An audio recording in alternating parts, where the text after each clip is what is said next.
لە یەکێک لە یاریەکانی هەفتەی 22 خولی ئەستێرەکانی عێراق یانەی گەرما لەسەر یاریگای ڕوومادی پێشوازی لە نەورۆز کرد.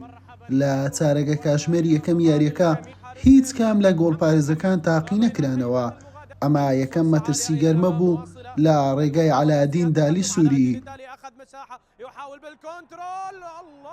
فشارەکانی کوڕانی شاری سلێمانی بۆ سەر گۆڵی تیپی خاوەن ماڵ دەستی پێکرد.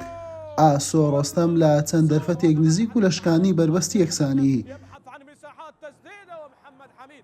ئەم دەرفەتەش لە پێش یاریزانانی یانی نەورۆز بوو، بەڵام وەک پێویست سوودیان لێ وەرنەگرت. سوورپۆشەکانی سلێمانی لە گەرمە باشتر دەرکەوتن، بەڵام نیوە یەکەم گۆڵی لە خۆی نەگرت و بە ئەنجامێکی سپی کۆتایی هات.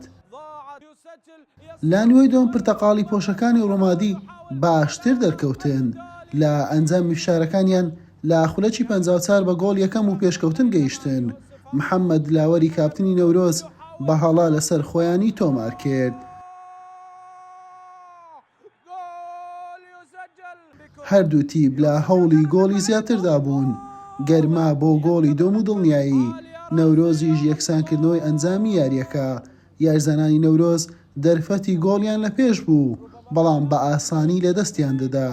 لە خولە چێشتا و دوو خاوەن ماڵ بە گۆڵی دووەمیش گەیشت. یوسف ئۆماڕۆی نێجیری تۆماری کرد. تا کۆتایی هاتنی یاریەکە ئەنجام گۆڕانکاری بەسەردا نەهاتوو. بە سەرکەوتنی گەرما بە ئەنجامی دوو گۆڵی بێوەڵام کۆتایی هات. بەم شێوەیە هەردوویانەی گەرمە و نەورۆز بوونە خاوەنی 30 خاڵ و لە ناوەڕاستی ریزبەندیانەکانن. یاری داهاتووی نەورۆز لە هەفتەی 23 خولەکە بەرامبەر قووەت جەویەیە. لە کاتژمێر 3 یەکشەممەی داهاتوو لەسەر یاریگای خۆی دەبێت. حوسێن محەممەد، کەناڵی پێم.